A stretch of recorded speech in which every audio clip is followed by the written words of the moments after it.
శివానందలహరి 76వ శ్లోకం. భక్తిర్మహేశ పదపుష్కరమావసంతి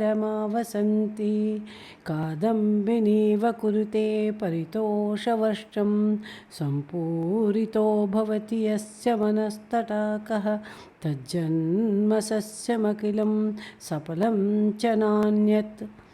తాత్పర్యము: భక్తి పరమేశ్వరుని పాదాలనే ఆకాశాన్ని ఆశ్రయించి మేఘమాల వలె ఆనందవర్షాన్ని కురుస్తుంది. ఎవరి మనస్సు అనే తటాకము ఆ ఆనందవర్షంతో నిండుతుందో వారి పుట్టుక అనే పైరు అంతా సఫలం అవుతుంది, ఇతరమైనది నిష్ఫలము. పరమేశ్వర పాదములందు భక్తి కలిగి ఉన్న వారి జన్మము ఆనందమయమై సార్థకము చెందుతుంది, ఇతరులది కాదు అని తాత్పర్యం. ఇక వివరణలోకి వెళితే, శంకరులు ఈశ్వరునికి ఇలా నివేదించారు: ఓ ప్రభు శంకర, నా భక్తి ఒక చక్కని మేఘమాల. అది విలాసంగా పరమేశ్వరుడువైన నీ పాదములనే ఆకాశంలో విహరిస్తున్నది. అది ఆనందము అనే అమృతవర్షాన్ని కురుస్తుంది. ఆ ఆనందవర్షంతో ఎవరి మనస్సు అనే చెరువు నిండుతుందో వారి జన్మము అనే పండు సర్వము సఫలం అవుతుంది. తక్కిన వారి జన్మలకు ఆ సౌభాగ్యం కలగదు.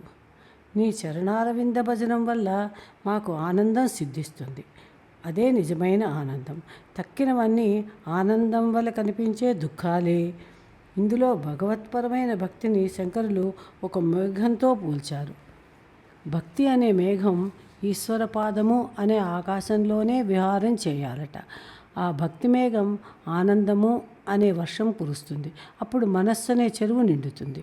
అలా ఎవరి మనస్సు ఆ ఆనంద వర్షంతో నిండుతుందో వారి జన్మ సార్థకమవుతుందని శంకరులు ఈ శ్లోకంలో చెప్పారు.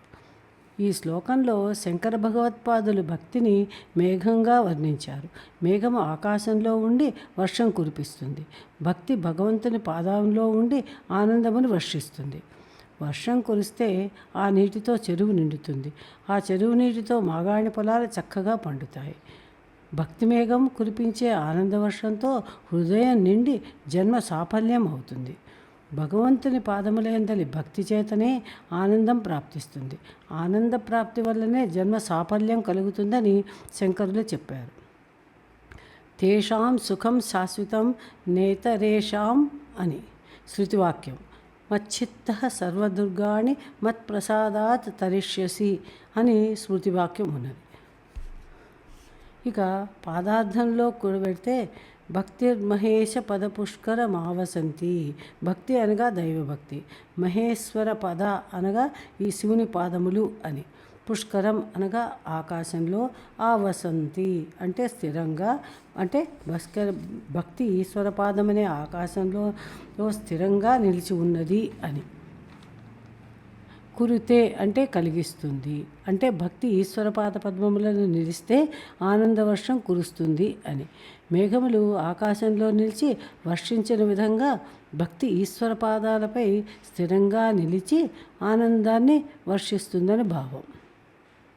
సంపూరితో భవతి యస్య మనస్తటాకః.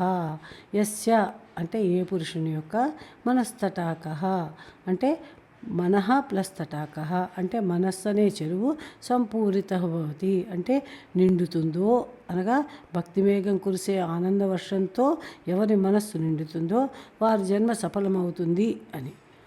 తజ్జన్మ సస్యమఖిలం సఫలంచ నాన్యాత్. తజ్జన్మ అంటే తత్ ప్లస్ జన్మ, ఆ పురుషుని జన్మము అని. సస్యం అంటే పైరు, సఫలం అంటే ఫలవంతం అవుతుంది అని. చ అంటే మరియు, నా అన్యత్, నా ప్లస్ అన్యత్ నాన్యత్ అంటే మరొకరి జన్మ సఫలం కాదు అని. మేఘాలు వర్షం కురిస్తే చెరువులు నిండి ఆ నీటితో పంటలు పండుతాయి.